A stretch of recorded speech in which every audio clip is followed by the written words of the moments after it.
Hello and welcome to the week of Rugby League. Of course, the first round of the 1987 Winfield Cup, and what an ironic start to the premiership in 1987. The weather conditions, the games on Friday night, Illawarra and South, and then on Saturday, Canterbury, Bankstown and North played in heatwave conditions. Fortunately for the players, though, the weather broke, and on Sunday, matches were played in fairly constant and driving rain.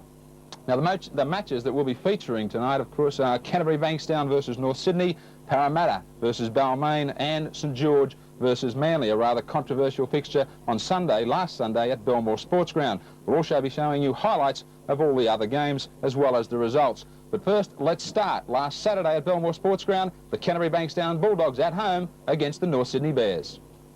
So Jason Alchin feeling the ball into the scrum, and a good little scurry from the back of the scrum, gains about 4 or 5 metres. A youngster with plenty of potential, Jason Alchin, even though he's filling the very big shoes of Steve Mortimer this afternoon. I don't think they're going to lose too much, Canterbury. Not really. I mean, someone's got to fill Steve Mortimer's boots someday, and this is a good opportunity for the youngster. Peter Tunks. That's a good ball. He got it away to Scotty Bennett. Bennett playing his first grade game for Canterbury this afternoon since coming from East. Gets the ball up to the halfway line. Now that's Kelly. Kelly, the big man, still going. Good run from Peter Kelly. And look at him go. He's strong, he's tough. And I know Steve-O thinks he's one of the best props in the game. 30 metres out. Canterbury on the last tackle. Farah, that ball's high in the air. It's coming back towards the centre of the field and taking it well as Conlon. Not a great deal of pressure applied from the Canterbury players. In fact, I think a few of them were a little bit nonplussed by Farah's kick, but it was fairly obvious what he was going to do. Well, they looked reluctant to follow that kick through. It was as though they didn't realise what was happening. And maybe this is the reason they may miss Steve Mortimer for that fact alone. Someone's got to start organising them. Gee, isn't that a good tackle? And Paul Dunn came right into his Kangaroo teammate, Martin Bella, and said, "Come here, Eddie," and just wrapped him up on the quarter line. Peyton Friend, and that's Graham. Good ball out wide, and Florimo's gone without it, and the scrum will go down on the quarter line. And my word, that could have been an opportunity. He was positioned beautifully by that pass from Mark Graham. This was a beautiful pass by the North skipper, and really, he made a meal of this. This was a beautiful break, and Canterbury were all at sea. Could have easily been a try, but here's Potter, and Potter making inroads into the North Sydney defence. The movement's kept going. That's Farah. Farah will go close. Farah dives. Has he scored? We'll wait for the referee. It's a try to Canterbury. Andrew Farah's in.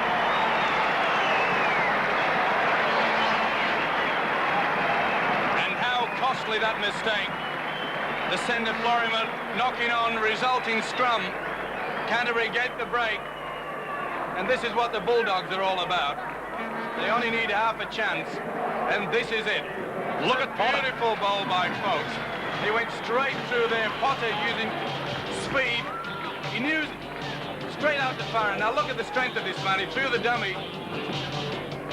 And really, that was a bad mistake by North Sydney. And they're the difference between a top side and just a mediocre side.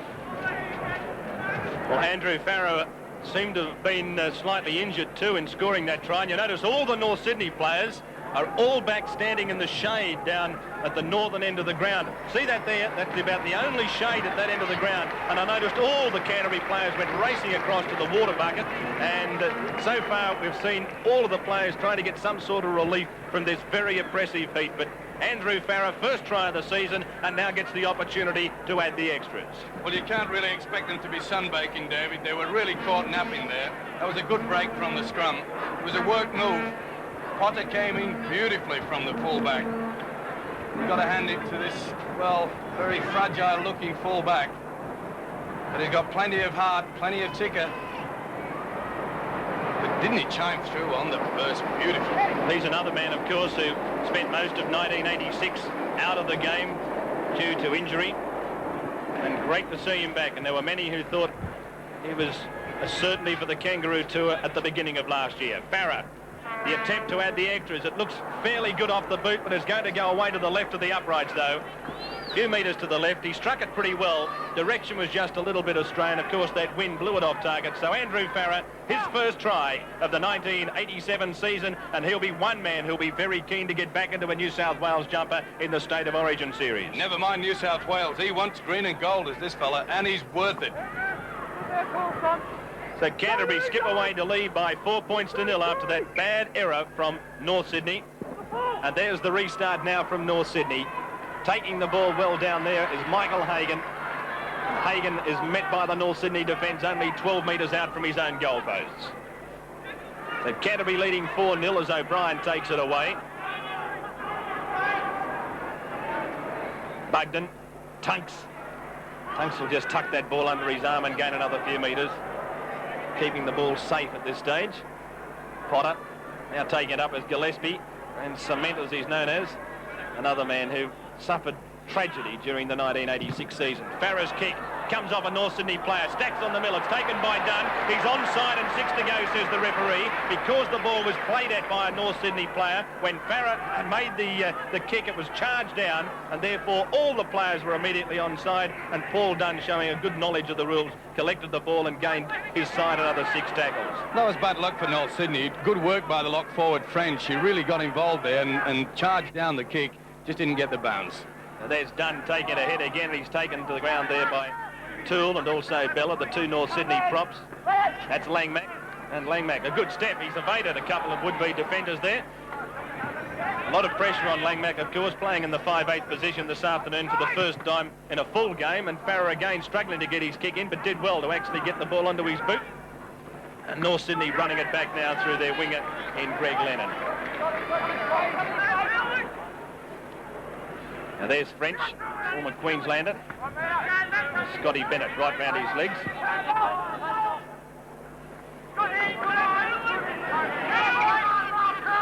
Well, here we see this beautiful tackle, and that's what Canterbury is all about. That was Pope. Of course, Steve Folkes had some problems last year. When you start to really look through those two sides, Steve, you realise there were a lot of players out there who missed a fair bit of last year due to injury.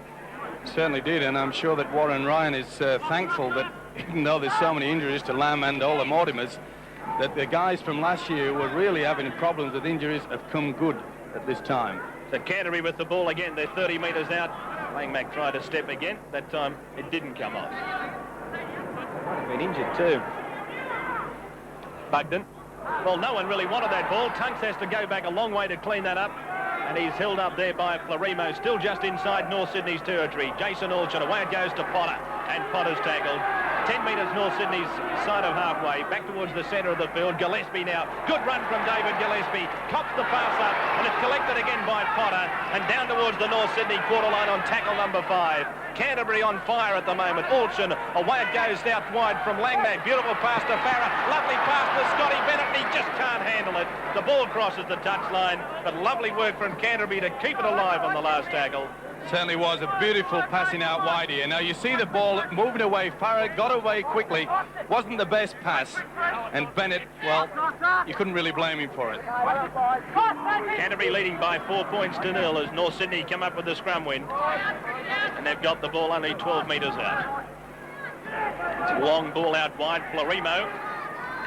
He seems to have forgotten about the error which really let Canterbury in for, or gave them the opportunity to go in for that opening try.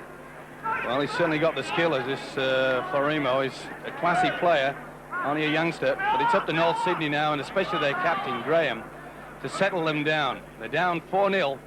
And here's Clark again kicking for touch for North Sydney, and the young police constable has found touch about 6 metres inside Canterbury's territory, and that scrum will go down 10 metres in from the grandstand touchline. Quite a big day, David, for the North Sydney front rower, Adrian Toole. He played under 23s last season, and when you're putting your head down against Kelly and Tunks and a fellow called Bugden in the hooking position, believe you me, it's not going to be a soft baptism today. Alston puts that ball into the scrum, and it's come out Canterbury's way. Langmack, and losing the ball out there, Michael Hagan, and it's going to be a penalty against North Sydney, offside. Clark says the referee was up too quickly in front of the scrum, forcing the error. Well, there we see Langback onto Hagan, and as you can see, he was well offside. He may be quick, but he's not that quick, David. Nearly as quick as you. You're talking about that front row of Canterbury. Of course, Paul Dunn played for Australia at prop forward, and he's playing in the second row in this Canterbury lineup. So they've got a lot of strength in the props. Good kick, Canterbury with the ball. Down on the North Sydney quarter line. Kelly, he didn't get it. O'Brien did, and O'Brien's tackled. He's only 19 metres away. Bugden a dummy half. That's Jason Alchin. The move that has finished up with Folks, and Folks is still going. Stephen Folks is still going for the line. Good crash tackle, brings him down only 4 metres out. O'Brien into dummy half. They'll keep going the short side. Tunks looking for a passage down the centre. The flick pass, that's Alchin, and Alchin's going to be hammered into the ground. He's only 6 or 7 metres away from the North Sydney line. Gillespie, and away it goes. Hagan to Dunn, and Dunn has crashed into the ground. Tackle number 4. They're only a few metres away. It's Bugden again. That's Tunks. Tunks puts the little grubber kick through. Tunks doesn't get there first. It's loose in the end goal. And in the end, it's been pushed across the dead ball line, and play will restart with a line dropout. Whoa. My word, they can thank Teasdale for this. This was a beautiful kick. You don't expect it from a prop forward, but it really is a good position. And Fred Teasdale, Johnny on the spot. So the restart with the line dropout. I'll tell you what, David, this North Sydney defence is like of old. They've got to get it sorted out. There's gaps appearing out there. They're not moving up in one line, and they're going to suffer the consequences if they don't tighten it up quickly. So David Gillespie with the ball pushes off 3 as he's still going. And he's held up on the quarter line. Bugden throws the dummy and goes on his own. Now gets the pass away. Alchin, a whack it goes now. Out it's with Hagan. Hagan gets it away to Kelly. The pass goes to O'Brien. O'Brien trying to get down that touchline. He had very little room to work with. He's only about 8 metres out. Now it's Kelly, and Kelly's taken to the ground. Good defence from Conlon over the top then. Didn't allow the big man to get the pass away. Hagan, that's Alchin. On it goes from Langmack. Away it goes to Potter. The pass goes out right to Scotty Bennett. He's gone without it. Now he's got it. Running it back towards the North Sydney quarter line. Quick hands again, and the ball's again gone loose, and again it's Peter Tunks who has to clean up. And he's back to 6. He touched an old player. He's playing like a lock forward at the moment, Peter Tunks. As Potter's gone through some feeble defence, he's still going the fullback. Canterbury really finding the holes at the moment. Dunn, Hagan, lovely ball away to Langmack. Langmack for the line. Langmack scored. Canterbury are in again. Beautiful football from Canterbury. It's 8-0. Oh, so easy, David. Champagne football. And the newfound 5'8" certainly burst onto the scene there. And this was good play. They kept the ball alive. They had a little bit of luck. It went back to 6 tackles again. The ball out wide, Dunn. On there to the centre, Hagan. Hagan, a beautiful ball. And watch the step here. And you saw the fullback say, oh, my dearie me, my mother. Which way did I go? Poor Paul Conlon. Watch the ball. This is beautiful, Hagan. Now watch Langmack coming through. He's a forward, not a 3-quarter player. And you saw the fullback, Conlon, say, which way did I go? Wrong ticket, wrong train. There he is, Paul Langmack, who scored his first try of the year. And another one who had a mixed kangaroo to it. At times he was brilliant. He was another one that played well in a game against Hull. One of the only times he actually got a chance to play in the top side. For the most part, I think he was slightly disappointing in his own terms on the Kangaroo Tour, but he did play some very good games at times.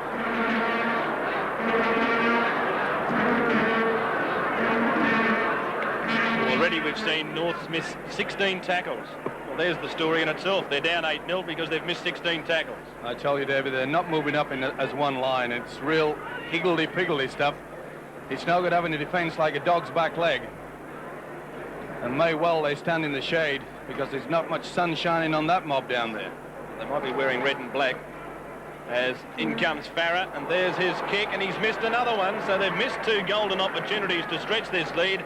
It's still Canterbury Bankstown leading North Sydney by 8 points to 0. You talk about people being sunbaked, being red and black, certainly about what the colour of the Guernsey is suggesting this afternoon, because they're certainly not playing good football yet. Well, they seem to lack this cohesion in defence. They started out very brightly indeed, but you've got to hand it to the Canterbury side. They're playing champagne football. They're keeping the ball alive. I expected them to tighten it up in the forwards, but they have tried to keep it alive and get it out wide. And I think it's really calm North Sydney. There's the restart again, and it's been fumbled in the end goal area, and play will restart with the line dropout. How many times do we see that? After they scored a try, they make a mistake. Here it is, it's very high. This is a magnificent kickoff. And, well, I think he may have had a bit of problem with the expecting it to hit the upright. So Jason Alchin made the error, and now Canterbury are going to restart with the line dropout. So North Sydney will get the ball, at least in an attacking position. So it'll be interesting to see what they do. They've had very little possession so far. At least they've got an opportunity. It's French who falls on the ball. Cannon got his pass away. Coming in now is Lennon, the former rugby union winger, and he's tackled just outside Canterbury Bankstown's quarter line. Right at dummy half. That's Bella. And Martin Bella certainly being well and truly looked after so far this afternoon.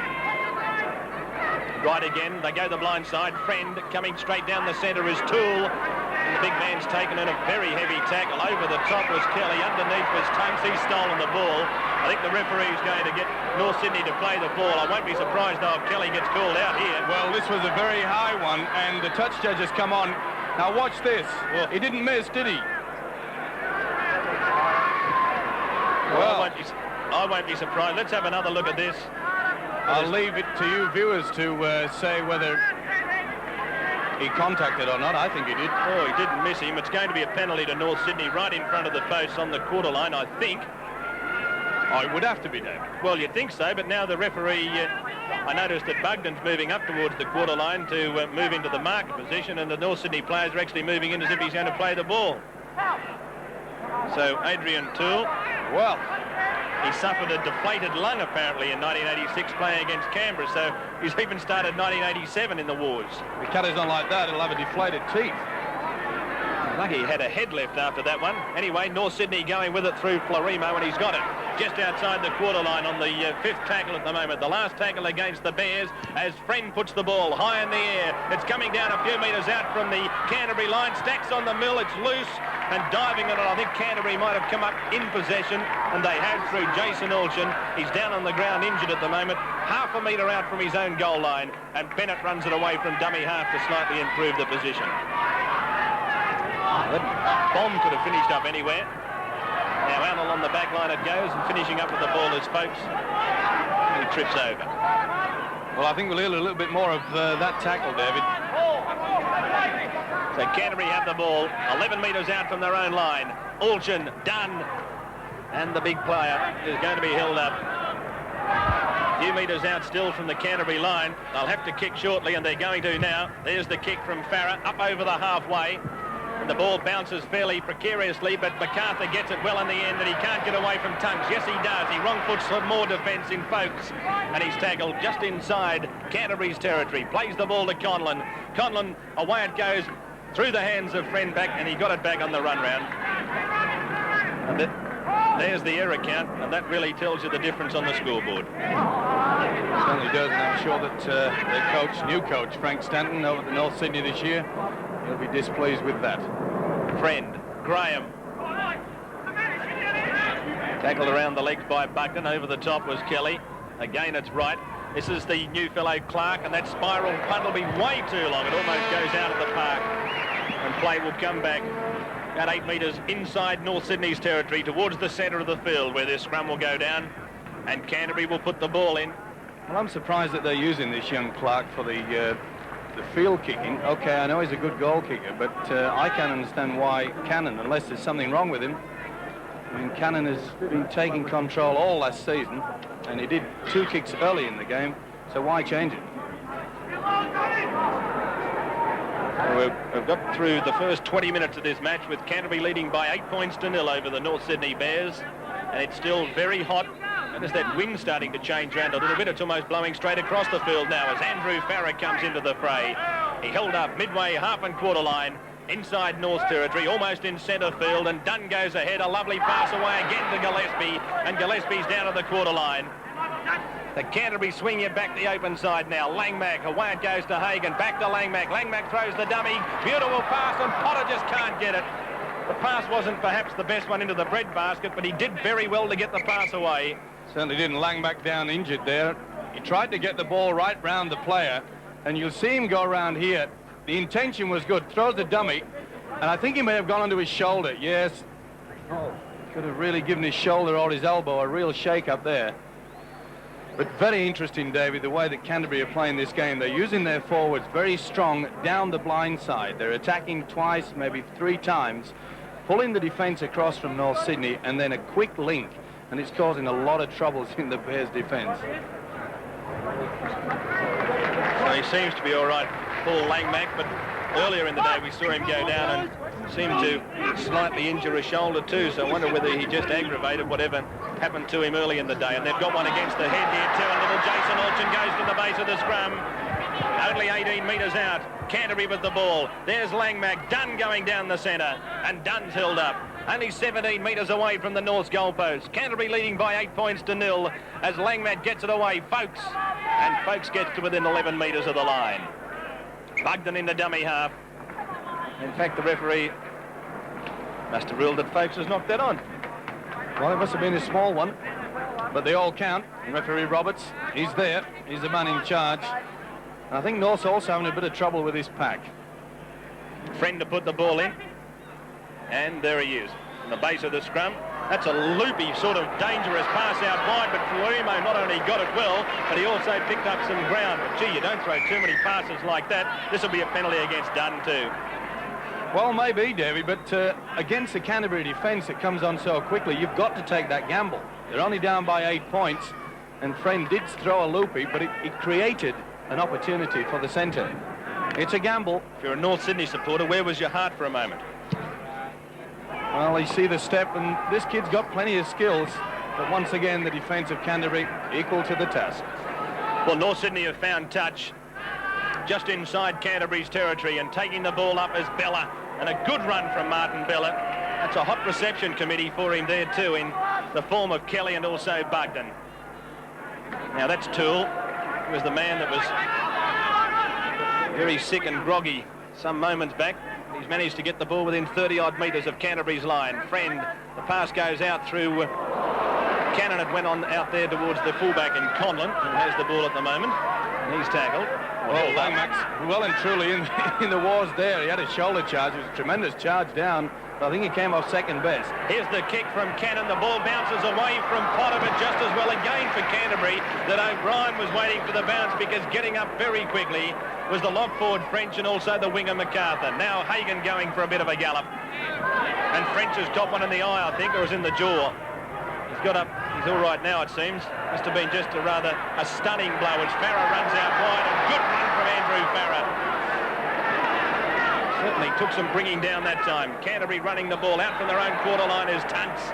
And Tunks gets to within 12 metres of the halfway, inside his own territory, and this has got to be a penalty. Now, Freddie Teasdale just held on to Tunks long after the referee had asked him to play the ball, and the referee's got no option in those circumstances. Gee. Certainly right, David, and of course, Mr. Tunks, it does attract quite a bit of attention, and I'm sure Freddie wanted to say a few words and probably help him along his way. But when the referee said held, better let go. There's no point in carrying on. Farah now kicking for this, the grandstand touchline. That breeze, Mike, when it started the game, we were quite certain it was at North Sydney's back. It's almost at Canterbury's back now. It's really swirling around at the moment. My word. So Canterbury with the ball, 35 metres out, with a chance to add some beautiful points.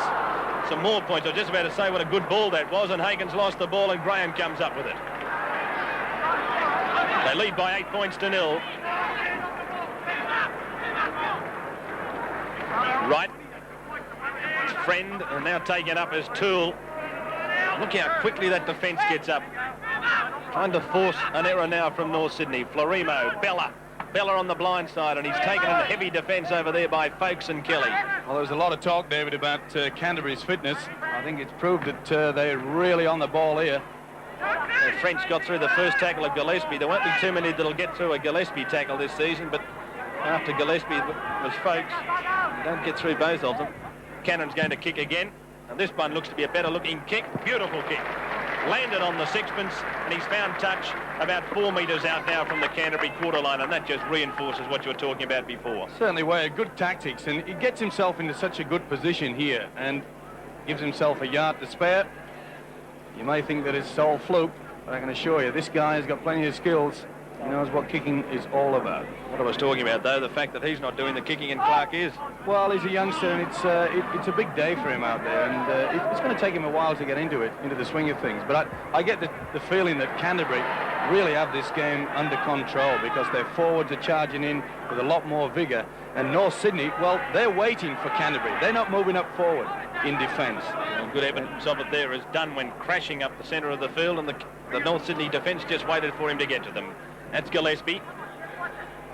Not unlike Folks when he runs at times, Gillespie, that little chink. Tunks with the ball. Isn't he having a strong game? Chink? Bennett. Chinese chink? Well, yeah, a little chink. Oh, just chink. moves around. Well, Dunn going for a kick. It's come off a North Sydney player into the hands of Tunks, and the referee said 6 to go. I don't think Paul Dunn, though, will bring a smile to Warren Ryan's face, though, for attempting the kick. Here goes Andrew.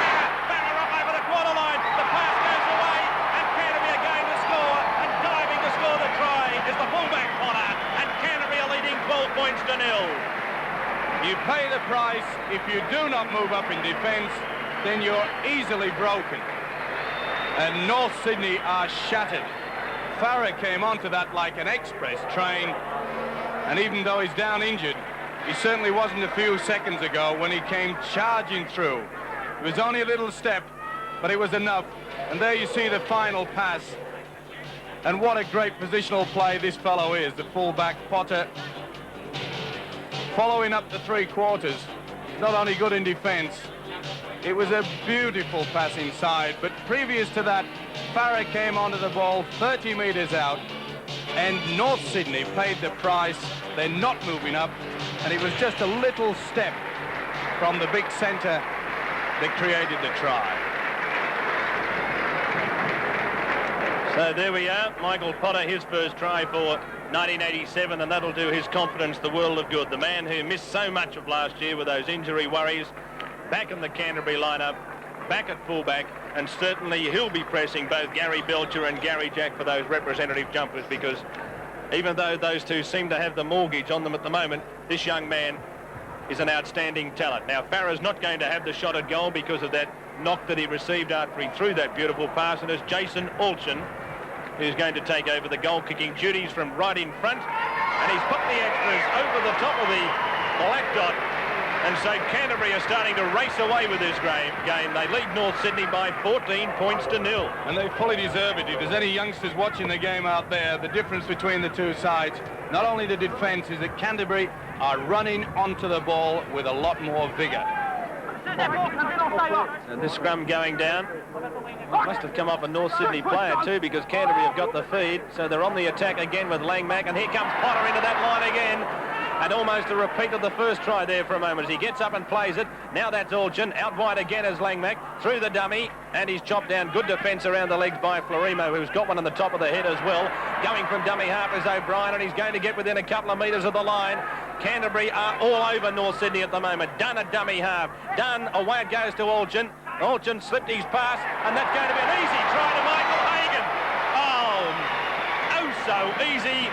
And good, calm, cool and collected play from the little halfback Alchin.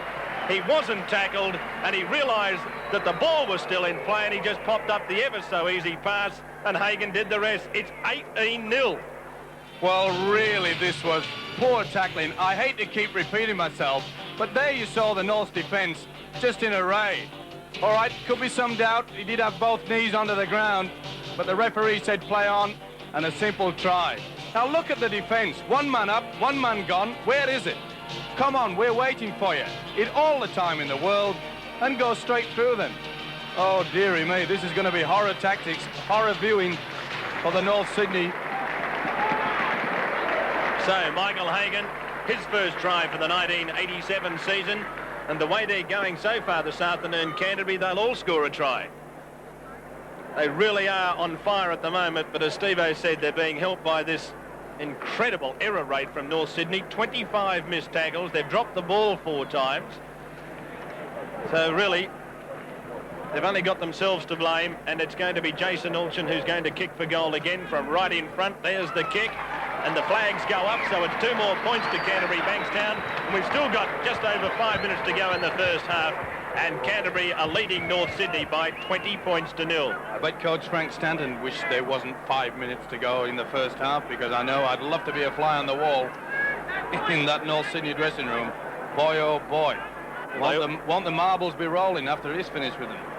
Well, they always say that you're at your most vulnerable playing against Canterbury in the last 5 minutes before half-time and the first 5 minutes of the second half. So often they have won matches in that 10-minute period. And now they're leading 20 points to nil, and there's still 5 minutes to go in the first half. Certainly right there, David, and it must be very disappointing because North Sydney, they bought well. For the first time in many, many years, none of the players have left the club. They had their tails up. They did well in the trials, and it's disappointing.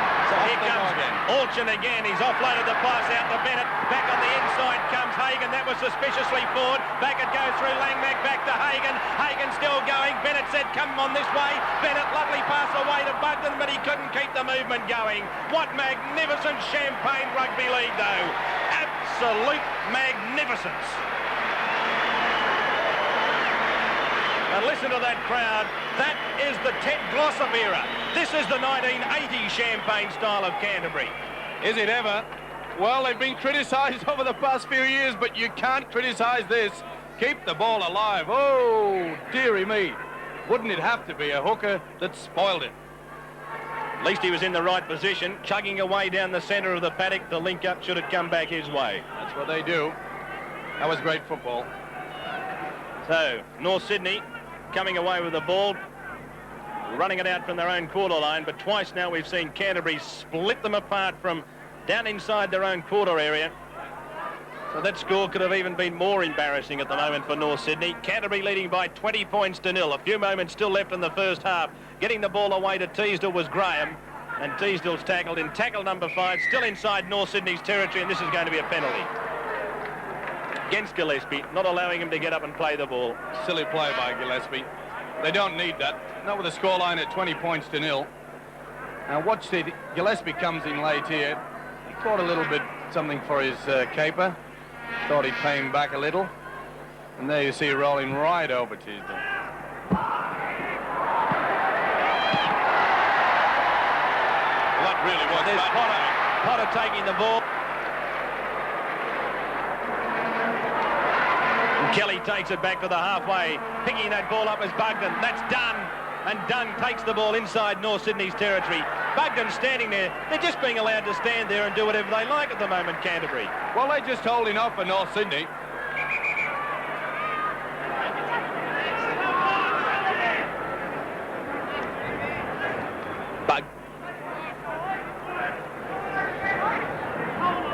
Bugden down injured at the moment.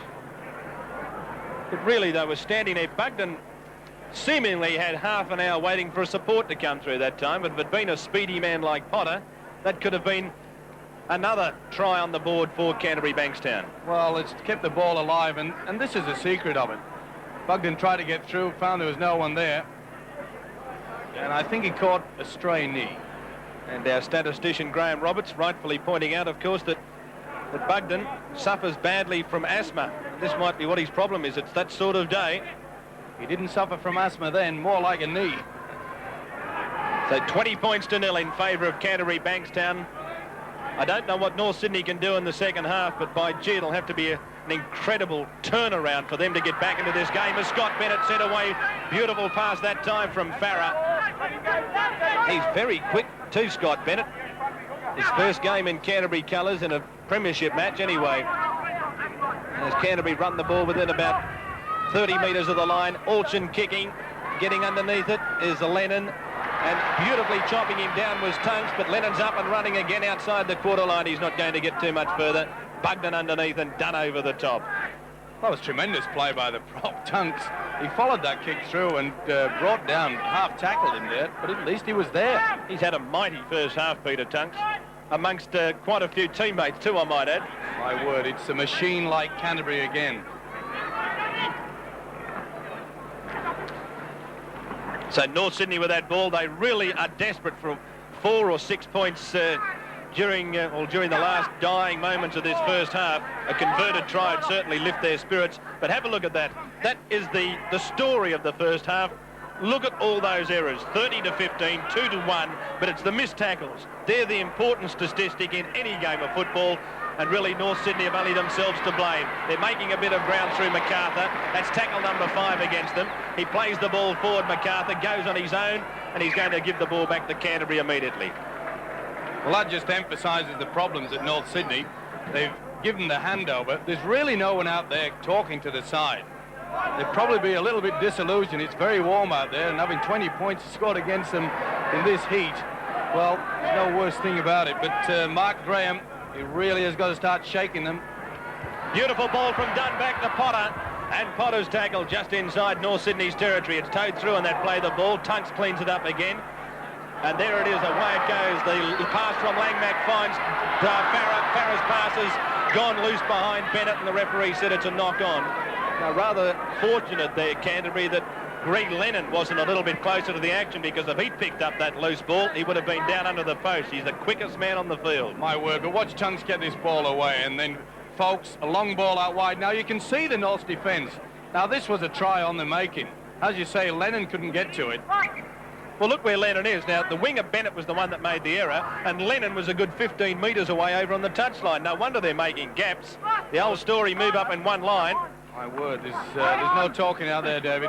It's the, really nice shot to pieces. The fundamental of defence is to move up in a straight line. North Sydney with the ball. You heard a train in the background. Some people anticipated that might have been the half-time hooter. A goods train going down towards the station here at Belmore, and there's the half-time hooter in the background. I think there's been a bit of a problem on the far side of the field too. I notice the ambulance racing over to a spectator who may well have suffered badly from the heat. But at half-time, the Canterbury Bulldogs go in, leading by 20 points to 0, and North Sydney with a lot of work to get back into this game. And here comes North Sydney to restart the match, the start of the second half. Canterbury leading by 20 points to 0 at half-time, and that's Michael Hagan. Now this could have easily been a penalty. It wasn't. And Bugden has it, and he runs it back towards that quarter line. It won't be long before we see a kick, and there's Gillespie back towards the quarter line. In fact, there might be a replacement out there, I think, for Conlon. Is there at fullback, or has MacArthur gone back to fullback and someone out on the other wing? I think North Sydney might have a replacement out there. Conlon might have left the field, and Steve Keir might be on the field for North Sydney on the right wing. I think John MacArthur's gone back to fullback. As now we're going to see a chance for North Sydney, as going without the ball is Canterbury, and Clark comes up with it for the Bears. He's only about 17 metres out, so is this the opportunity for them to get back into the match? Bella, away it goes to Toole, and Toole has crashed to the ground. Good defence from the Canterbury Bulldogs. They haven't had to do too much this afternoon, though, so far. As into dummy half is right. That's Graham. The pass comes across to Friend. Over the quarter line goes the little man. He's still going. Beautiful pass. Going for the line now is Florimo. Can he get his pass back? Yes, Lennon will score. Try to North Sydney. And that's by just keeping the ball alive. And the former rugby union winger has scored a good try. Might have been injured in scoring the try, but they're back in the game, at least for the time being. It's 20 points to 4. Just what the doctor ordered. Good play by North Sydney. And it's one time that they swept up on a loose ball, and the ball came out wide, and they caught Canterbury napping here. This is good play. Graham right along the feet. Now Clayton Friend, he uses his strength here, bursts through the would-be tackles of Kelly and Folks, and onto Florimo. Now, good play by the centre, as he's dying with the ball, and the former rugby union winger in for the try. Just what they really needed. Now watch how they get the ball out wide. Now Clayton Friend, very short and stumpy, and they went too high, no doubt about it. Nearly had his head taken off him, but he'll wear that one. A good play by Florimo, gets the ball away, and as all good wingers should do, backs up on the inside. So there we are. Greg Lennon, the first of what I think will be many tries for North Sydney during this year. And won't they have some speed on the wings when Les Kiss comes back into this side? This man, very quick indeed, Greg Lennon. Just what the doctor ordered for North Sydney. And what we were talking about, the lower grades going high in the last 20 minutes or so of the match, which saw a lot of bad defence. We saw straight away after half-time. That might shake Canterbury into gear. Jeff Clark, boy from Asquith. In fact, scored 150 points last year, moving in. There's the kick, but it's going to be well wide. Came beautifully off the boot, but I think he was allowing for the breeze, and he allowed far too much. But he's probably got rid of the nerves from having his first kick in first-grade football out of the way. Anyway, Canterbury leading North by 20 points to 4. Into dummy half again is right, as this goes away to Bella. Bella down the centre. He's tackled 12 metres away from Canterbury's line. And again, it's Rex Wright at dummy half. Open side. It's Friend, throws the dummy, goes on his own. The little fella's almost all the way. The pass over the top. It's picked up by Clark and he'll score. Good try from Jeff Clark, but put it down to the little man, Clayton Friend. He's been very much involved in both the North Sydney tries, and Clark scores his first-grade try. And good play by North Sydney, even though they've still in with a chance here. You'll see Clayton Friend. Now watch Canterbury do what Norths have been doing all day. They waited for him and laid off him. And good play by the Kiwi. A long ball out wide. You can see the congestion there. Bad play by O'Brien. He won't like this at all. Now watch the Kiwi halfback. Watch him move across. He throws the dummy to Graeme. He does the step. Canterbury look off. Now look where O'Brien is. There he is. Oh boy. Oh, he says, I know what I should have been. And a good try to the centre. And won't he be happy with that, because this is his first-grade game and he's managed to score his first try in Sydney Rugby League with that. So certainly whatever nerves he might have had at the beginning of the day would certainly be long gone, and how he'd like to be able to pilot the ball over the post to score his, or to kick his first goal in first-grade football to boot. Well, that certainly would have lifted his confidence. I'll tell you what, it'll lift North confidence a lot if he kicks this over, because there's still a good 20 minutes left in the game and another converted try, and there'll only be 6 points in it. So there's not going to be much in this match if North can hit back immediately. In comes Clark, a very important kick at goal, and it's going to be waved away. So 22 points to 8 to score, 14 points in it. And that penalty goal kicked by Andrew Farah just a few moments ago, just providing Canterbury with that buffer. Bugden in a dummy half. Alshan gets it away. That's Folkes, and Folkes has held up only 10 metres out. Fourth tackle. Now Two more tackles left. What's the ball come out wide here, David? Langmack, beautiful dummy, on it goes to Folkes, on to Hagan, and Hagan will score. Oh boy, that's beautiful football. Top quality stuff. It may look simple, but that was a magnificent ball on the Tunks. It was a set move. Beautiful football this. Oh, they want to savour this Rugby League. Watch how Langmack holds it up. Run by the prop, and in he goes. Hagan in for the try. Oh, beautiful football. I'll watch this all day. Langmack, superb, superb. And the man in support. Forwards love to do that. I know Langmack's playing 5'8" today, David, but that really was great football. So Michael Hagan in for his second try of the afternoon and his second try of the season. And Paul Langmack will, in all likelihood, stay at 5'8" the way things are going, while ever Terry Lamb has this hamstring problem. Teasdale off, and coming on is Martin. I'm certain Peter Martin is the replacement coming on for North Sydney. And Andrew Farah with the chance to add the extras. Well, this could well finish up being a massacre now. 26 points to 8. That would have taken all the wind out of North's sails, and there's the kick from Farah. 2 more points. 28 points to 8 is the score. Canterbury leading by 28 points to 8. They have the ball down on their own quarter line. Potter runs it away from dummy half. Canterbury get it out now towards Bennett. And these two wingers on this side of the field, Lennon and Bennett, have had 2 very good games. And there it is. The match is all over here at the Belmore Sports Ground. And let's have a look at those statistics.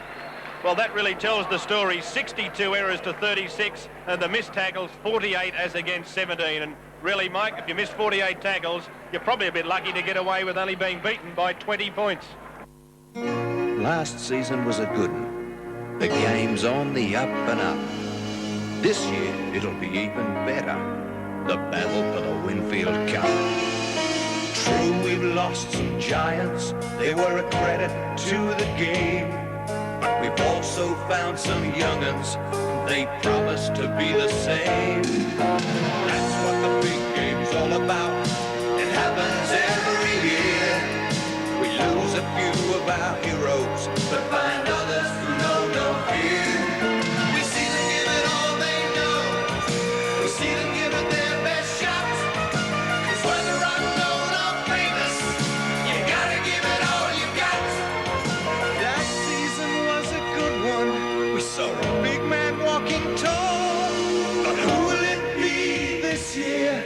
select the greatest prize of all. On to our first State Bank big game from the Parramatta Stadium, Parramatta versus Balmain. And the big question that everybody's been asking of themselves right throughout the off-season as we lead up to the Winfield Cup in 1987, can the Parramatta Eels survive again without the likes of Michael Cronin and Ray Price? Well, that question was certainly a good poser for John Marnie as we go to all the highlights from the Parramatta Stadium, the Eels and the Tigers.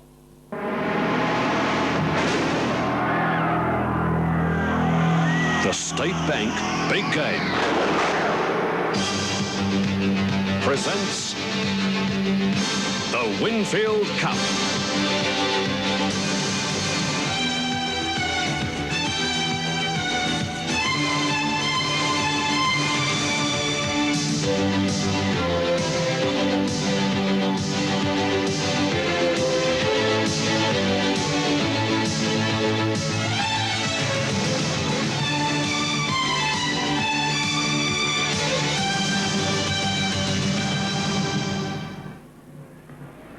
And welcome to Parramatta Park, and of course the occasion of our very first game for 1987, and all I can say is thank heavens it's come. I'm fed up with watching cricket.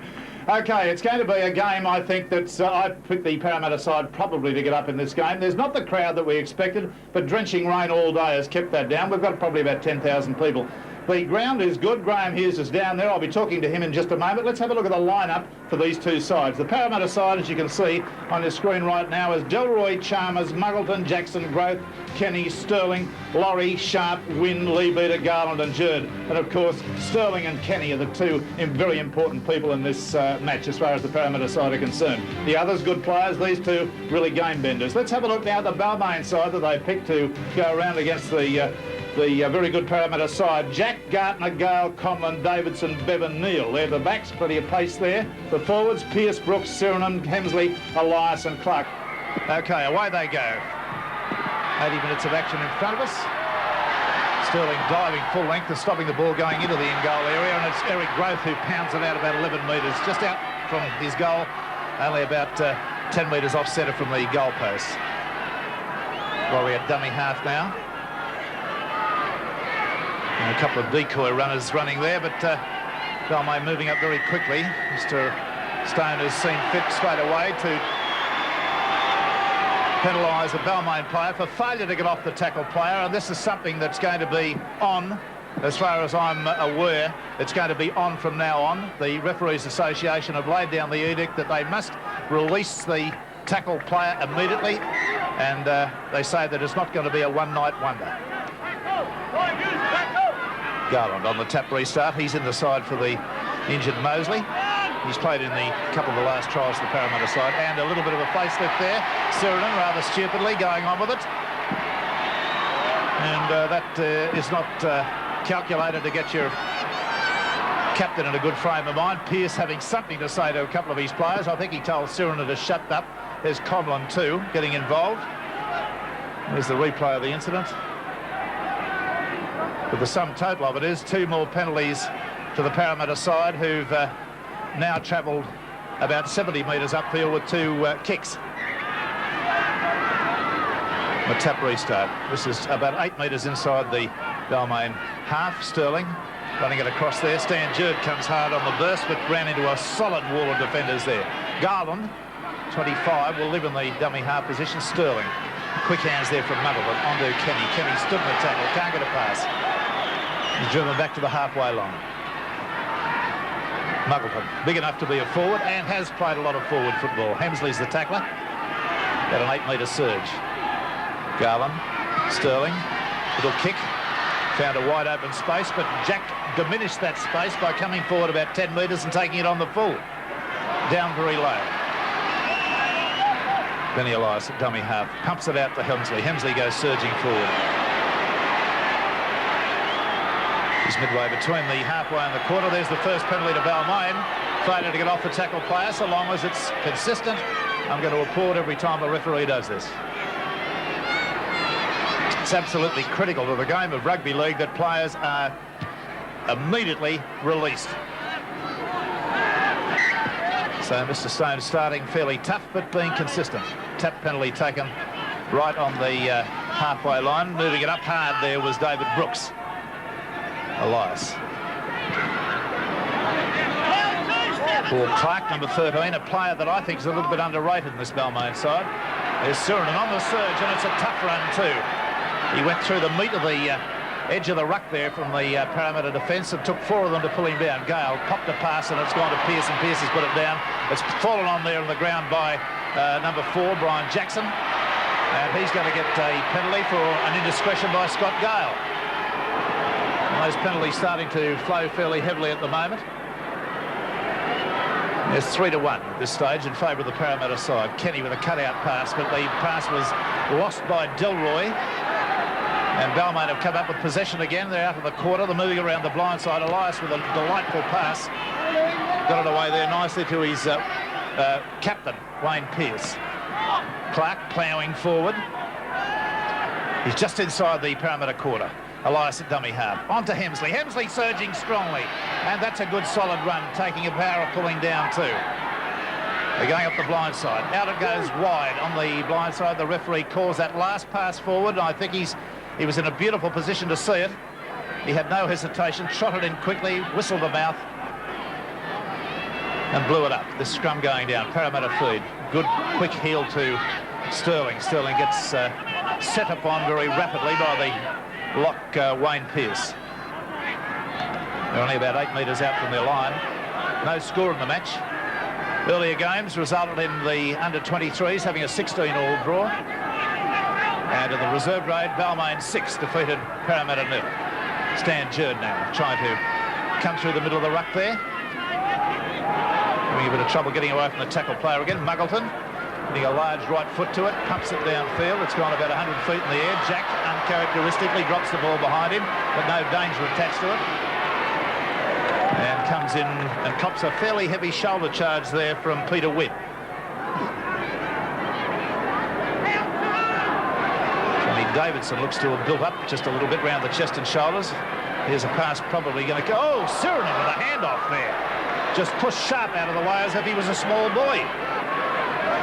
Let's have a look at that. The power of the man. Just this is a 14-stone man he's just dispossessed. Hemsley's come up with a bad bit of handling there, and it's fallen on straight away by Parramatta, who've come up with the ball. That was sharp, so he's a tough character. He took that hand off well. Another penalty for infringement, this time inside the 5 by Balmain. 4-1 the penalty count at this stage. Balmain, Parramatta's way. Sterling with a drop-type pump, drops the ball low to the ground before he kicks it. It's a little bit more distance that way.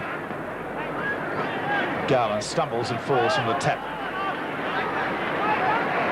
Sterling, midway between the Balmain quarter and halfway. Parramatta playing it very much in the forwards at the moment. Yes, Graeme Hughes got some information there on a casualty. Well, it's quite a shock. Graham Atkins out there in 17. Eric Growth, the man who has left the field, will do a check on him later. Okay, that's a big blow to Parramatta. Eric Growth obviously has been, well, shall we say, very injury prone for 2 years now, and in his opening competition match in 87, he's come up with an injury. I didn't see anything dramatic about it. There's offside play against Parramatta here, and Balmain are going to come up with a penalty. And with the score, no score, after only about, whatever it is, 7 minutes we've had, Gary Jack comes in to relieve the forwards, as a good fullback and a good winger should do from time to time. Elias, way to Neil, he's trying to slow the player down. Gets a pass away to Clark. Clark trying there to get the pass released to Pearce. That pass looked forward. The referee didn't see it that way. Yes, he did. It's a late decision, but a good one. Stone is the sort of a referee who does deliberate in his mind. Sometimes he takes very nearly, it seems, like a full second to make a decision. It's just his method. He invariably makes the right decisions. There's a penalty. It's against the Balmain side for failing to pack correctly in that scrum, not packing square on. It's a differential penalty. And those penalties at the moment, here they come right now. Scrums and penalties, no sooner asked than done. And there it is. All right, now this kick has taken the play up into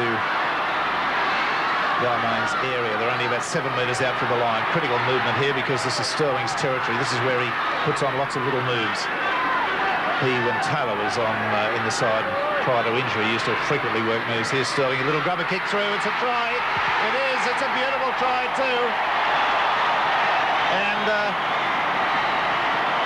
it's a very, very nicely taken try with a beautiful little grubber kick coming on the end of it. And is it Muggleton who scored that? Graeme Hughes. Yes, it is. Great kick there from Peter Sterling. He's a genius at this sort of play. Gary Jack possibly a little bit too deep in the play there, but the man who's called the best wet weather footballer in the world lays it on again, Peter Sterling. Yes, well, they were diving. Everybody was diving for the ball there. There were any number of takers. I think Stephen Sharp might have ultimately come up with it. Yeah, I think it was Stephen Sharp. There was Sharp and Kenny were both diving, but one again marvels at the accuracy there of Sterling's kicking. And Muggleton to take this kick.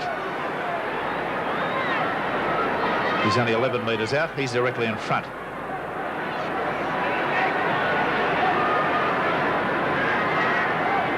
Slow approach.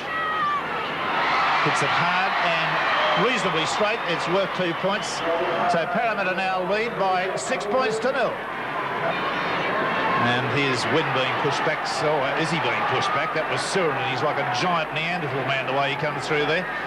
Huge power of him, and he's getting very involved in the play. Scott Gales picked up the dregs. There's an overlap in the corner for Balmain. Pearce gave the pass a little bit too soon, I thought, to Davidson. Gets a pass back to Pearce. It's got inside to Neil. Neil hot puts it across to Gale. Out there to Jack. Jack's wrapped up in a tackle. Gets a pass back inside to Scott Gale. Gale's going hard. He takes play into the quarter. Action plenty there for the Balmain fans, but Parramatta defence equal to the task. But here's a penalty. Failure by Garland to get away from the tackled player. And should be an attempted goal here taken, one would think, by Conlon. It's only about 20 metres out and almost directly in front. Sort of kick that Conlon really cuts his eye teeth on. Having said that, he'll probably miss it, but that's the way, that's the luck of the draw. 6-0 Parramatta lead Balmain at this stage. They've scored one try. It came as a result of a superbly judged grubber kick by Peter Sterling. Steve Sharp won the race to the ball, just beating his own teammate Brett Kenny. He scored underneath the post. Conlon's kick is okay, so the score now reads Parramatta 6, Balmain 2. Brett Kenny to restart the action for Parramatta. Kicks it down the middle of the field. Jack moves himself about 15 yards forward and takes it. It's away to Bevan. Just tackle outside the quarter now. Jack comes and takes a pretty hard slog there from Muggleton. Just a shoulder charge, nothing illegal about it. To Elias. Elias to Neil. Neil drives it downfield, gets Delroy moving. It's gone fairly close to him now. He's retrieved it about 5 metres outside his quarter. Loses the ball. Cardinal error. That's offside. It's a penalty, surely. Referee Stone agrees with me. Peter Wynn has fallen on the ball in an offside position. And that could really concede another couple of points, because that's well within Conlon's kicking range. Well, he probably took the odds to that, Graeme Hughes. He probably thought it was 2 points conceded. The possibility of 2 points outweighed the possibility of 6 points, because there was some chance that Balmain might have got weaving with a loose ball like that. Well, there certainly was a chance for Balmain to break away here. Conlon shouldn't have any problem with the distance here. He proved that with his kick a few moments ago. But Balmain's starting to realise now they've got to bring a kicking game into it and play the game in the other team's territory. Conlon, 90 goals last year, and look at this, that's 2 out of 2. My heavens, the man's a genius in the goal-kicking department. I would never allow my team to concede penalties. So that's it, 6-4 at this stage. Parramatta pushing it out on the open side. Sterling going to Kenny. Kenny has been well handled. I've got to give credit to Bevan here. I don't think he'd be within yards of being the same pace as Kenny, but he's handling very well. There he is again, getting involved with a tackle. The kick has been put down into the Tigers in goal area. Oh, heavens above, Gary Jack. Don't be such a fool. That was a foolish thing to do. He was trying to grandstand that one and pretend to wave it over the dead ball line. Look at this. Have you ever seen an international footballer do that before? And coming from behind and very close to getting a hand to it. was Tony Chalmers. That's about as stupid an action as I've seen in a dog's age.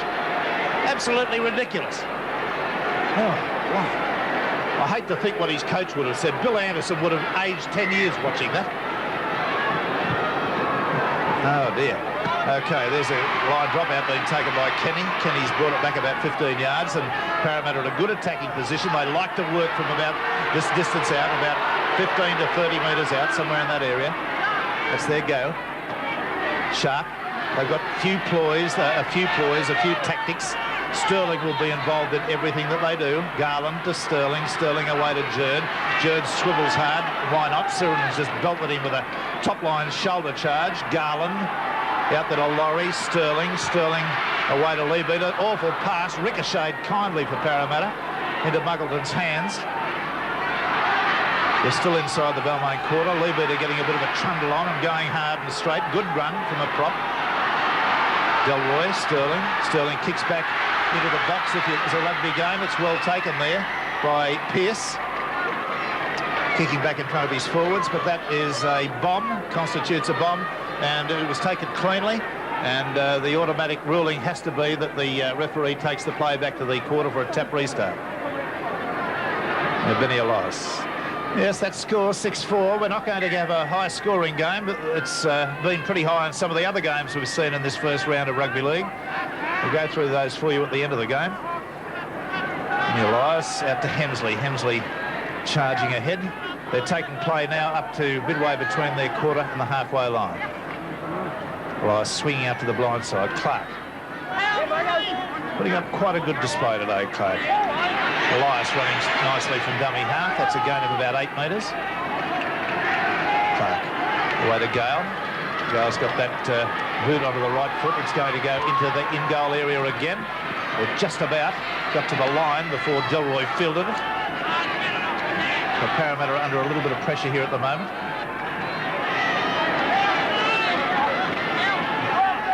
That's the replacement, Atkins, who came on for growth.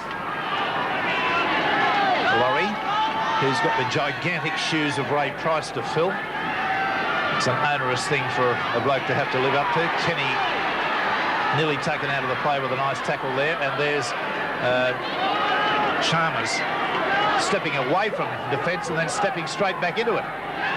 Brian Jackson running into trouble there as he ran into Hemsley and ricocheted off. Oh, and he fell awkwardly there with a tackle right round the legs from Pearce.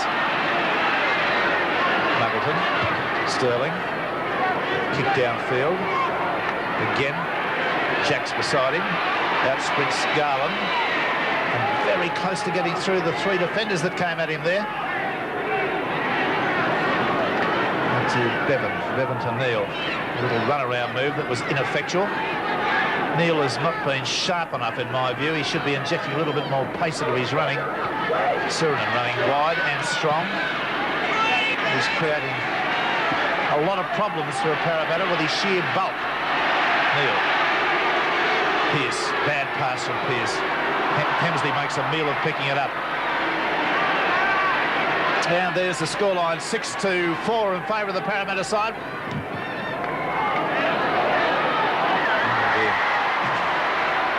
The cardinal error just been made there. Balmain got a penalty. We're kicking for touch and failed to find it. And that is just an error that can't be tolerated by coaches. So Parramatta have come up with the ball. They've now worked it outside their quarter and they're off the hook territorially with probably a very short time to go to the half-time break. Garland's at dummy half. Leabeater was the tackle player. Swings it out to the blind. Sterling goes to the cut-out pass. He's got it to Kenny. Kenny stands in the tackle, gets it away nicely to Delroy, who loses it. He looked a bit vulnerable today, Delroy, as if he doesn't appear to me to be as bulky as he was even last year, this young man, as if he's been training terribly hard. But he's had a few uncomfortable moments, and when he's hit, the ball does come out of his grasp a little bit easily. There's a very clean heel to Balmain. There's quick defence by Kenny, and Neil has to go back for it, and he does a good job of it too. And Kenny hurt himself in that tackle on Bevan, holding his left shoulder. He's holding his left shoulder and in some sort of trouble. He could have pinched a nerve.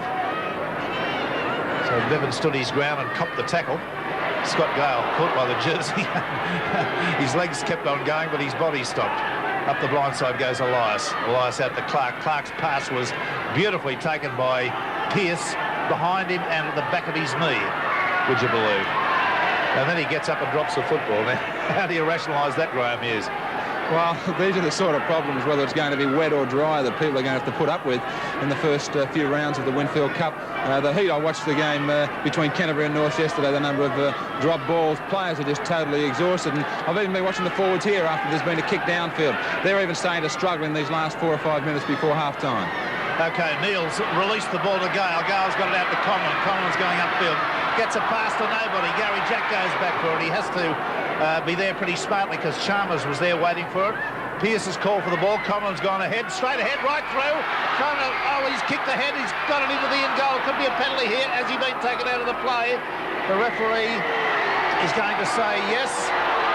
And he's taken the penalty a little bit further away than I would have thought. I thought that Conlon was actually tripped somewhere in the quarter.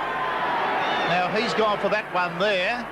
We're watching the kick through here by Conlon. I thought he was perhaps taken out of the play there, which is about 15 yards closer to the goal. So it's just he's taken the first offence. There are obviously two. Yes, Graeme. Late tackle by Stephen Sharp, right on the spot here where he's placing the ball. It was Stephen Sharp who hit Paul Bevan in back play. Yes, that was the one on Bevan, but he could have gone for the option on Conlon. I believe Conlon was tripped and pushed about another 10 yards further on. Anyway, he can only rule on one. There's 2 goals from 2 attempts as Conlon. He strikes that. It is a goal coming up towards half-time. We've got a scoreline that's locked at 6-all. Parramatta 6, Balmain 6. The lights have been on for some time, of course, here at the magnificent Parramatta Stadium. I say magnificent advisedly. There's nothing as good as this that I've seen overseas in rugby grounds. It is a magnificent ground. Gary Jack allows that ball to rebound off his chest. Loses the ball behind him, allowed to proceed the play. Gartner has it. He's got it about 7 metres outside his quarter. And Elias has not done much running today. Clark gets a pass away there to Brooks. Brooks out there to Gale. Gale's clapping on the pace. Looks, throws the dummy on the inside. Gets it away to Conlon. Conlon's got it to Davidson.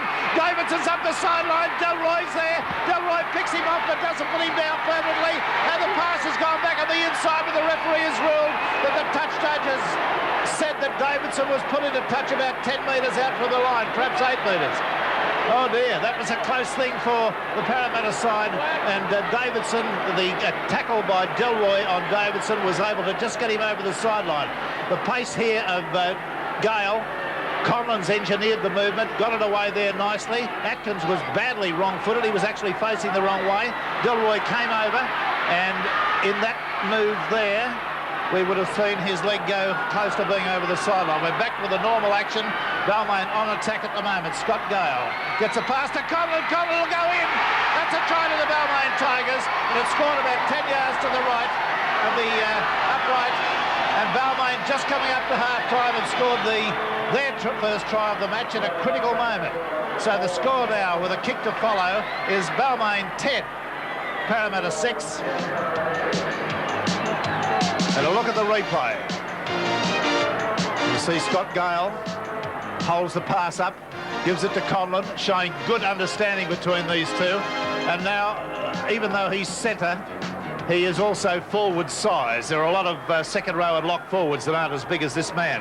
And his sheer bulk and strength were able to take him the 2 or 3 metres combined required. But it was Scott Gale's cleverness in holding the pass up to give Conlon the opportunity to come close to him and not have the pass ricochet off the body. All right, so we've got a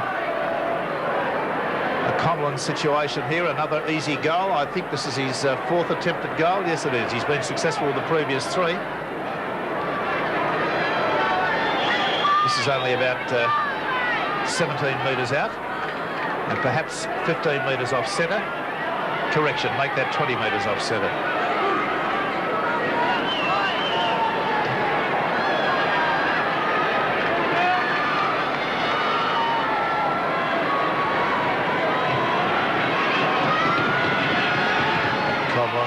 successful with that, so the score with only a precious little time to go to half-time is Balmain 12, Parramatta 6. And that will be some surprise to the numerous Parramatta fans around Sydney that will be watching this telecast. I think they were, like myself, fairly confident that Balmain would not be able to handle the combined skills of Parramatta, particularly the two, Sterling and Kenny. Sterling has played very well. Was instrumental in the first try to the Parramatta side with a beautifully weighted grubber kick scored by Sharp. He's done some effective kicking in general play. Kenny has been less effective, and one must give an accolade to Bevan, who's been marking him for most of the match. Gale has moved to 5'8" on several occasions, but Bevan has done a very tradesmanlike job. Balmain, just a matter of seconds really to the half-time hooter. Just outside there as the hooter goes in the background, so the next tackle will see the end of that. So at the half-time break, the scoreline, Balmain 14, Parramatta 6. We'll take a break and we'll be back. Sounds like a cannonade going off on the right-hand end, on the car park end up here at Parramatta Park. Oh, blimey, look at them go. Plenty of it. A little welcoming committee there for the new 87 season. So 12-6 the score. Parramatta got everything to do, a lot of work to get involved in, not beyond them by any means. Mr. Stone gets them underway. Parramatta Eels kicking off, running from left to right. First touch of the ball to Davidson in the second half. The wing three-quarter, he winds up and goes back to the quarter. And Balmain's end of the field. There's Benny Elias at dummy half. He hasn't done much running from dummy half. This time he does and runs into a hornet's nest. Jerd and Sterling there. Gale kicking downfield. That won't be an effective kick. Goes to Delroy straight on the first bounce. And Delroy, to me, doesn't look comfortable in this fullback position tonight. He's not been able to release himself and use his very fine pace. And he looks a little bit suspect when the tacklers come into him. Anyway, it's early days yet. Garland, away to Peter Witt. Trying to stand on the tackle there. Couldn't do that. Put to the ground. The last one of the tacklers. Jerd. Big Stan wants to cement a spot on this Parramatta side. He's got Bugden to come back, and Sterling now in the kicking game. He'll need to keep his form good, will Jerd, because Bugden's a powerful big man. Davis has got the pass away to Jack. Jack goes upfield. He's beaten one tackle and takes it back to the quarter. Effective bit of linking there between the two Balmain players. Sirenen trying to run and barge from dummy half. He does very well, makes about 8 metres. 12-6 the score. Balmain's favour. All the points scored by Conlon, a try and 4 goals from 4 attempts. There's Clark putting his shoulder into Sterling there and going over the top of him. Benny Elias, tactical kick, looks as though it might be a beauty. It is, and finds touch up on the Parramatta quarter line.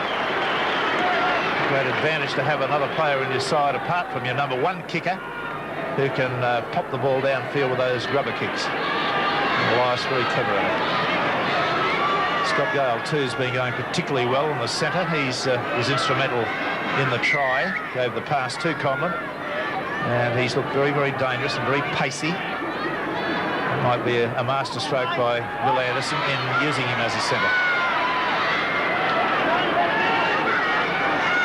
Scrum 6-3 in Balmain's favour. They were 6-2 at the half-time break. Laurie thinking better of getting that pass away as he was going to ground. Oh, and his legs cut from underneath him. Sharp there with a fine tackle by Neil. And in from dummy half is Garland. He's in the side because Mosley pulled out at training through the week. Sharp again. Sterling stands in the tackle, gets it back to Leabeater. He's wrapped up.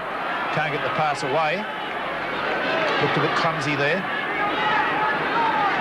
Not as well organised as heretofore. Sterling getting a little kick up the side of his foot. There's plenty of chases coming through, but it'll probably find touch. Now it's been kicked in field. 6 to go, says the referee. And there's a lucky bit of work there for Balmain because the ball evaded 2 Parramatta players who were closest to it, and it went easily to a Balmain player. Balmain now in possession just outside their quarter, trying to work it away. Kenny Davidson's the man that's tackled at the moment. Slow to his feet. No, it's not Davidson, it's Bevan, and he's not getting to his feet. He's got some sort of a problem. Now, back with the action. You've missed nothing because the player took that long to get treated. He's to his feet. It was Bevan. And here's this pass going back to Scott Gale, driving it downfield, making Delroy run for it. He feels it about 8 metres out. And that's sort of a fist he makes to bring it out. He makes no fist at all, really. There was plenty of defence there. Maybe that's being a little critical of him, but he doesn't appear to be running with any great vigour. Graeme, but do you subscribe to that, or am I being too tough on him? I think you're being pretty tough on him as an old front row. I wouldn't like to be a fullback under these conditions. The kicking game from both sides has been good, and the chase has been excellent. Fullbacks, even Gary Jack, has failed to break the line.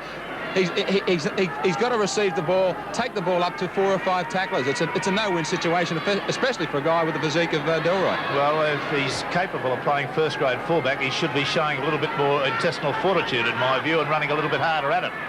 I don't think he's doing the right thing by his team. He's not bringing the ball back at all. Anyway, there's a kick gone downfield, and it's gone very, very close to the sideline, and Davidson does very well to take it. He had support there, but elected not to pass away to Jack. Jack's got Neil on the outside of him. There's a run-around move on with Jack, who absolutely looks for work, but he's creamed by Garland in a legitimate over-the-top tackle. Elias is there. Gets a pass away nicely out to Wayne Pearce, who runs ferociously at the defence and makes about 8 metres. Then Elias again searching around, always looking with left and right to see where the defence isn't. Invariably passes it the correct way to the side that's least defended. Cut out pass to Gale. Beautiful step by Gale. Up the field he goes. He's like lightning. He's got a beautiful pass away to Neil. Neil's brought down there. And this is the last tackle coming up. What will Balmain do? What are their options? They're going to use the blind side. It's gone to Elias. He's gone for a long kick downfield. Unless it bounces on its point and goes back, it's much too long. It's gone over the dead ball line. So a little bit of too much power on that kick. Needed to be centred a little bit more than that. He just kicked too hard downfield and rather squandered the opportunity for something good. Now, have a look at this break on the State Bank replay, because this man has got exceptional pace. And see the ease with which he dispossesses himself of tacklers. There was a fine bit of covering tackling from Sterling on the end on Neil. Sterling away there to Stan Jerd. Scott Gale really is an electrifying player. Garland, Sterling. Out there to Kenny. Kenny's not been able to release himself at all in this match. He's been well attended to by Bevan, his opposite number, on a number of occasions. There's Wynn getting a pass away. It's gone carelessly, swung round and gone forward. So Balmain are back in possession again, just near the halfway line. Gartner trying to run up the blind side from dummy half. Certainly the longest serving wing three-quarter in the Sydney Rugby League competition. Sirenen's coughed up the ball there and Sterling's swooped on it. Jern, way to Kenny. Kenny out to Muggleton. Muggleton not going anywhere. Yes, he pushes off Conlon, but there's big Clark coming to him. And Clark and Hemsley combined to put him down. There's Lee Beater. Crowd having a boo at referee Stone for what they consider transgressions in the 5 yards. Oh, Garland just threw the ball back to Parramatta there, to Balmain on that occasion. Obviously, it's getting pretty slippery as the rain continues to drizzle down. 12 points to 6. Balmain lead Parramatta. Just over the halfway line. Parramatta side. Neil. Away to Pearce. Pearce is right through. He's got support on the inside. Gets it there nicely to Gale. Gale's got it to Neil. Neil will be picked off, will he? No, he's in for the try. That's a great try. Showed nice pace and good backing up ability. Very, very nice bit of football there by the Balmain side. We'll be looking at the State Bank replay to pick up all the action as they move it out to the right. And this is good quick hands as it goes to Pearce. Pearce is the man that busted the initial defence. He's got gone without a shoe too. Onto Bevan, then onto Neil. And Neil comes across with a good bit of backing up outside his teammate, his position mate. See Bevan there on the sprint on the inside of Pearce. And he times his pass to absolute perfection. Neil can't believe his luck. He's got the line on his sights. Across comes the defence. But he's still able to get over in a sort of a tackle that assisted him across the line in some way. Michael Neil, formerly for Western Suburbs. So Balmain getting a stranglehold on this game. 16 points to 6. Conlon with a kick at goal to follow. Yes, he's got a marvellous record at the moment.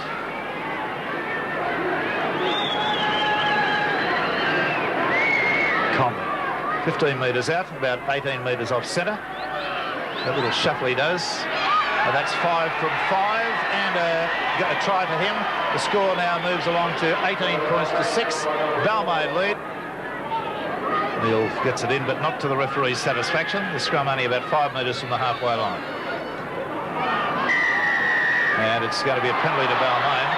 It's feet up by Leibeder. Differential. Scott Gale the kick for touch. And Scott Gale just grabs Neil by the arm and has a little word to him there and says something or other about a move perhaps from this tap restart. Elias onto Brooks. Brooks going hard and straight at the Parramatta defence. He's taken it within 13 metres of their line. Elias swivels and gets it back on the inside to Jack. This is a move that they've scored tries from. He held the pass up, swiveled and gave it on the inside on the burst. It was a well-executed move. Benny Elias gets it away to Sirinen. Sirinen trying to charge ahead. He's beaten 2 defenders, gone through 2. Got it away to Hemsley. Hemsley out to Jack. Jack got it away to Clark. Clark sides it opening. He's side-stepping like a back. Went right through the middle of them there and beat a couple of defenders. Away to Neil. Neil on to Bevan. Bevan's wound up a beautiful pass. It's in there from Gay and Pierce back to Bevan, and Bevan's in beside the posts. They're tearing this Parramatta side to absolute shreds at the moment. The defence is just folding up. The big game replay will, the State Bank replay will indicate just how easy it was. There was Bevan holding the pass up, getting it to Pierce, a basketball pass back to Bevan, and he's over beside the post. From another angle, you'll see it even in more graphic illustration. Neil. There they go.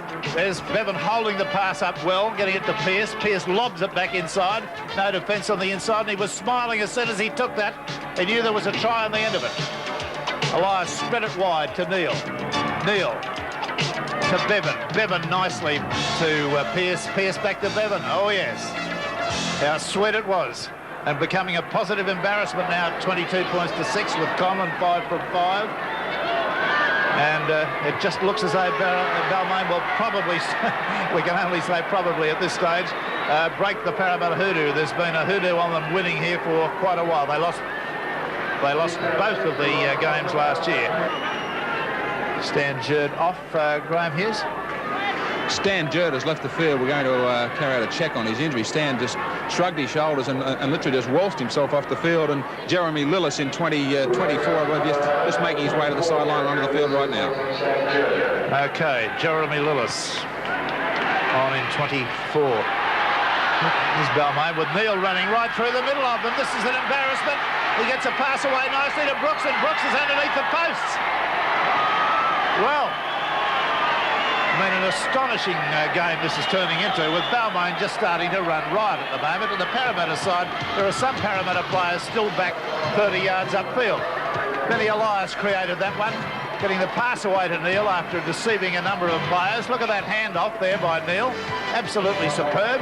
And as the defence came, he got it into Brooks, the big second row forward, who's laboured long and hard to get himself a try. But watch the run from Benny Elias on the State Bank replay.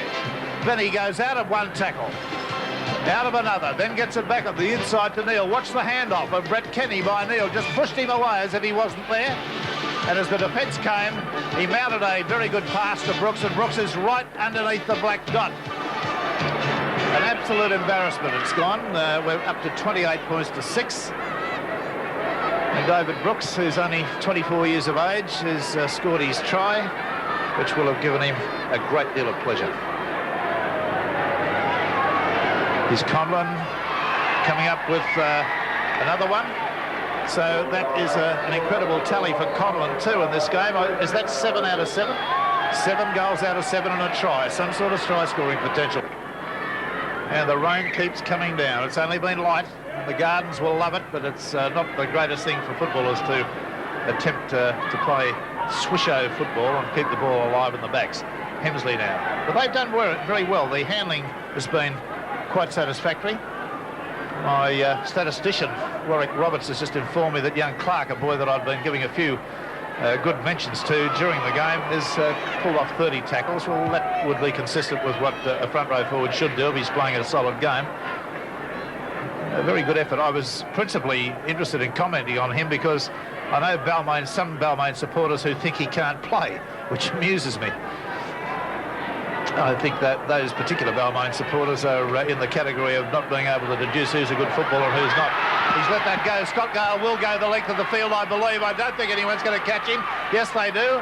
He's got the pass away to Gartner. It was an awkward pass and went over the sideline, but it was a lovely break by Scott Gale.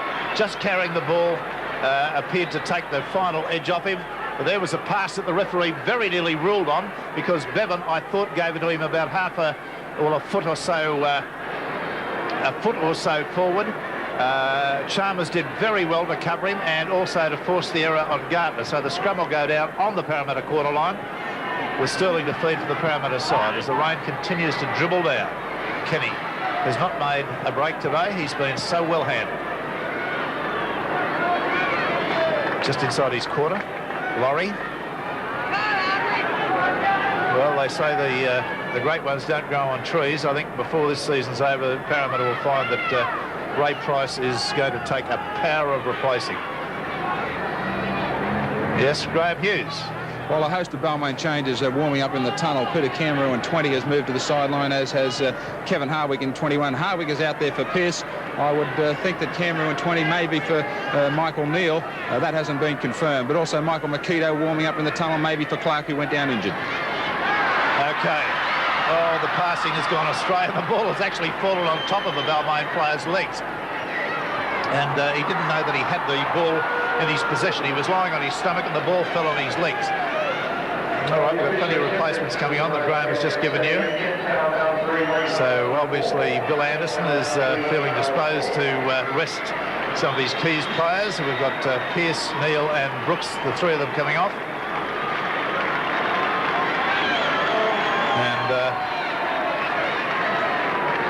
Peter Cameron goes to halfback. He's a player that Balmain Club have got great expectations of, actually. Howick going hard forward.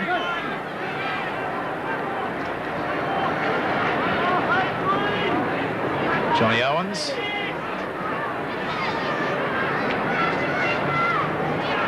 And Benny Elias being driven backwards with a very good tackle there by Brett Kenny. Elias very slowly to his feet. The kick has taken a ricochet path. It's touched in flight. Delroy comes over to it. Wayne Pearce there with you at the sideline, Graeme Hughes. He must be a pretty happy captain, I'd say. Well, the smile's starting to come out now. An outstanding start for 87. Yeah, we made a lot of errors, but we played with a lot of purpose. I think that got us out of trouble at a lot of time. The forwards certainly took it to Parramatta up the middle and won the day. That's where it had to be played tonight. It's wet weather football, so you had to play it in pretty tight. And our guys tackled well and they took the ball up with enthusiasm. A couple of big performances from Neal and Bevan. Mick Neal had an absolute blinder, and Bevo, well, he kept Brett Kenny quiet for most of the night. So 87's looking nice and shiny after a round one. Yeah, it's only early days yet, but if we can keep this form up, I think we'll go a long way. Well played. Thanks, mate. Yes, that was a very delighted and understandably so captain, Wayne Pearce, the Balmain skipper, who's been given an early mark by his coach, Bill Anderson. And at 30 points to 6 with 4 tries and 7 goals from 7 attempts, one would expect that that early mark would be well taken. And methodically I say to you, or monotonously I say to you, the rain continues to come down here at Parramatta. It's not drenching rain, but it's been coming down constantly ever since I arrived at the ground about 4 o'clock this afternoon. About 5 minutes to go. There's not going to be terribly much alteration to this score, one wouldn't think. One can't see Parramatta breaching the defence too many more times. They did it only the once with a grubber kick, so they actually didn't carry the ball over the line. There's Elias getting a kick way downfield. The chasers are on. There's plenty of them coming through. Gardner's there. Sterling's down there to pick it up. The pass away to Chalmers. He runs into some defence. It was Davidson. He didn't affect the tackle. Sharp gets it away to Atkins. Atkins has languished out on the wing there since he replaced Growth early in the match. Growth, you might recollect, has come up the prognosis as a broken jaw in trying to effect a tackle on, I think it was Wayne Pearce, fairly early in the game, and he was replaced by Atkins. Yes, what's the story with Stan Jerd? He came from the field, Graeme. He's fairly sure, Stan Jerd, that he's torn the medial ligaments in his left knee, so plenty of problems out of round one for John Mooney. Yes, indeed. They need further knee injuries, like a hole in the head. Sterling kicking back downfield. Gardner might get to it before it goes over the sideline. No, he can't. It's a splendid kick. Absolutely beautiful. Takes play to within about 5 metres or perhaps less of the corner post.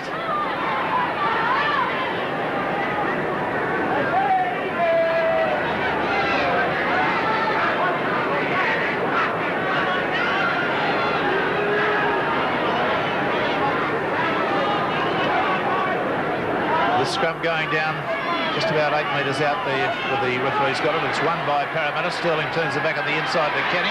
Kenny goes as close as he's gone tonight to scoring. Well, that's within 2 yards. They shoved it out on the long side, the open side. It's gone with a long sweeping pass from Sterling. And moving it again, Sterling. Props, comes back on the inside. Gets it away to Delroy. Delroy might score. No, he must have failed by about 3 inches there. The thickness of the line. There's the ball gone back downfield. It's been knocked out of Wynn's hands, and Gale has got up and played it. And now penalties have gone against him for failure to do it at the correct spot, I would deduce. That's the only thing I can see.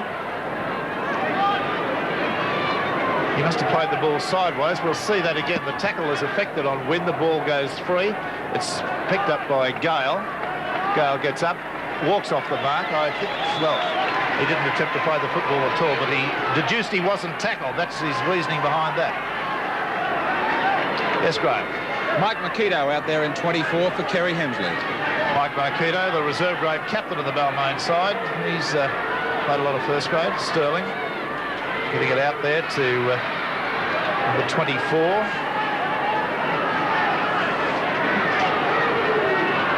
Just have a momentary blackout here at the moment. Lewis, that is. Yes, of course. Balmain pressuring Parramatta constantly. Parramatta responding with errors.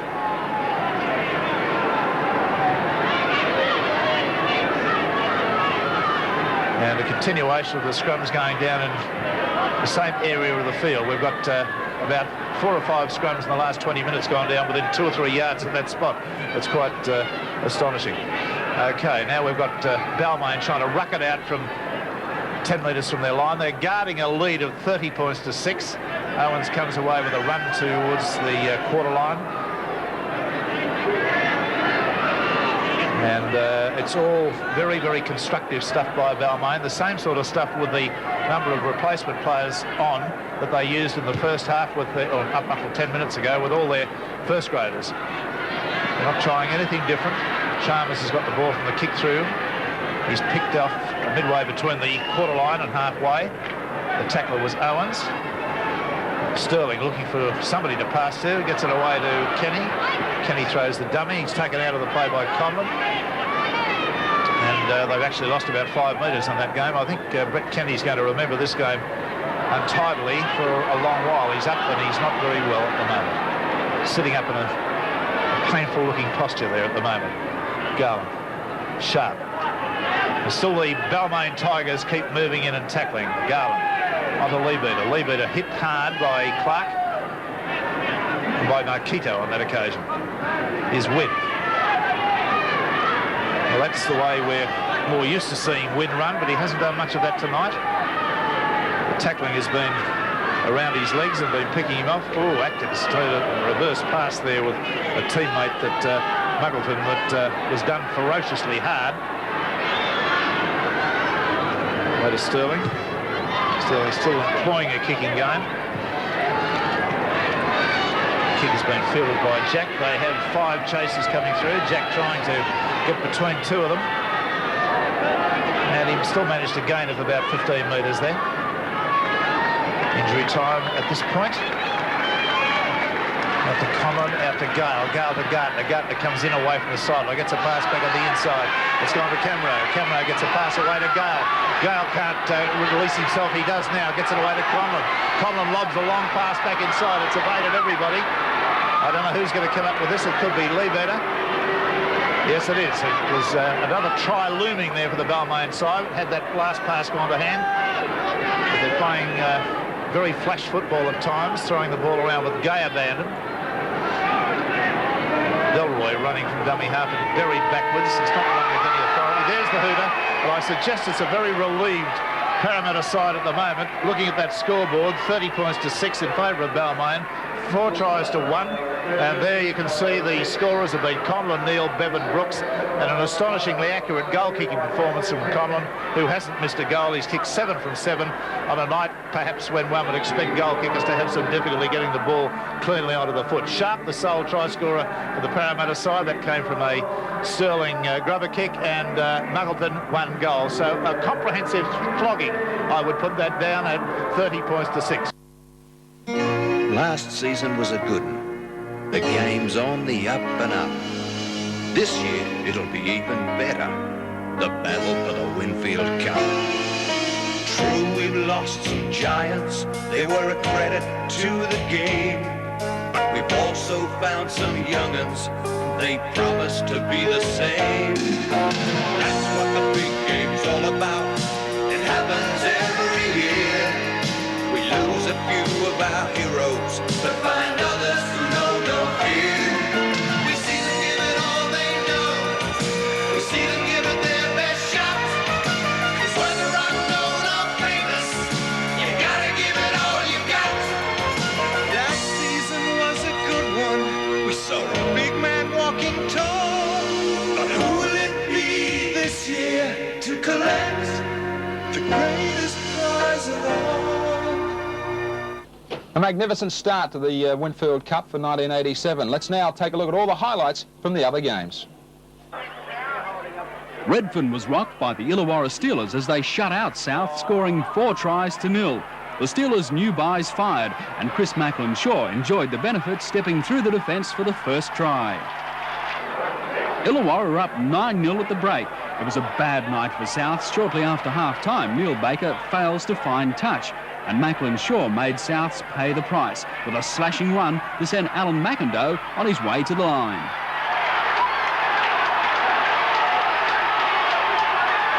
The Steelers lost their busy new halfback Perry Haddock when the props lashed out early for the ball, slashing Haddock's nose. Despite the pain, he quickly gets back to the ball before going off. Haddock will undergo surgery on Tuesday. But his replacement, 18-year-old Peter Phillips, made a name for himself with a turn of speed to scoot away for a try. Phillips was determined to make sure everyone remembered his appearance in the top grade. Phillips' second try had referee Bill Harrigan scurrying for cover to get out of the youngsters' way. What a night for the Steelers. It's the first time they've ever won their opening round match in the Premiership. Cronulla led 2-0 at half-time, but a penalty and then a snappy field goal to Canberra's halfback Chris O'Sullivan put the Raiders in the lead 3 points to 2. And 9 minutes later, it was O'Sullivan again who left the Sharks floundering with a classic dummy to score the first try of the match in the 64th minute. O'Sullivan continued his charge, proving elusive in the slippery conditions for touchdown number 2. Replacement forward Gary Coyne put the icing on the cake, forcing his way over the line 1 minute before full time to establish Canberra's best ever start to the Sydney Premiership. The final score, 19 points to 2. At Penrith Park, the home side drew first blood when a loose pass from John Bilberger was failed to be gathered by Petherbridge or Schubert, resulting in Matt Goodwin winning the race for the ball. The Panthers were in again when Chris Horton beautifully offloaded for the rampaging Brad Izzard, and Penrith led 14-2 at half-time. The Magpies were able to reduce the margin through a well-placed bomb by Ian Naden. Steve McCoy came up with the 4 points.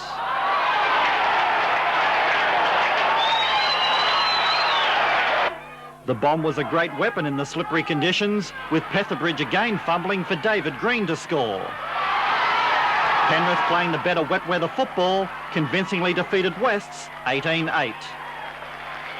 The conditions here are quite in contrast at Belmore to yesterday. It's cold and wet as this vital match between St George and Manly Warringah gets underway here at Belmore.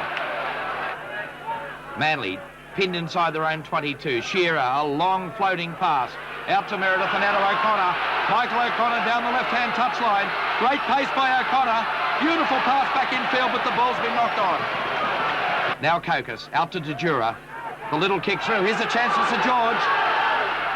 Oh, and desperate measures there by the Manly defence in the form of Stuart Davis, saving the day for the Sea Eagles. So Michael Beattie to look for touch. Here at Belmore takes play to about 10 metres short of the 22 line. St George on the attack. Johnston takes it upfield before he's met in the tackle by Barclay. Gordon out to Kokis. That pass looked forward to Craig Young. Young's in the clear. Back up supportive note, but he's lost it. Glanville, Fafita puts it in the air. St George were at 6s and 7s in attack just then. And now it's taken down by Gibbs. Gibbs charging upfield for Manly. Out to Davis on the left wing. Davis, Craig Young came in across, but Davis came back inside him. And finally the St George cover was there to wrap Barclay up. It's been dived on this time by Barclay. Good solid defence by St George. Here's Gibbs. Charging upfield for Manly, and that's great defence by the St George trio, and the Tempest are flagged.